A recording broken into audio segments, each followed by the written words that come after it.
It's official. Boeing just pulled the plug on all US operations.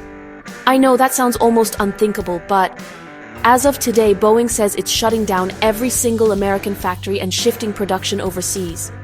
This is a seismic shock for the entire aviation industry, and honestly, for the US economy.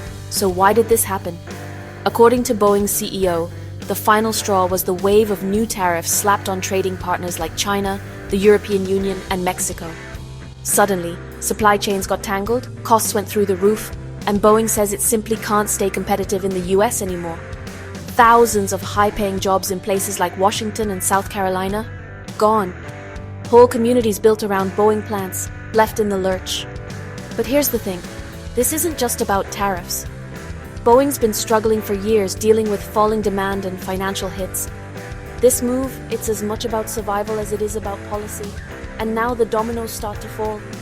Industry rivals like Airbus and Lockheed Martin are circling, ready to scoop up market share.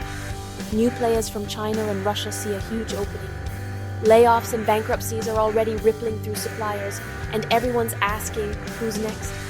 Will other American giants follow Boeing's lead and bolt for friendlier shores?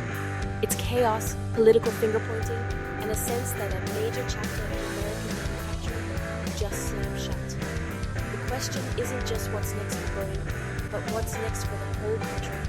Thanks for watching. If you want the latest on this story and more, don't forget to like and subscribe. See you next time.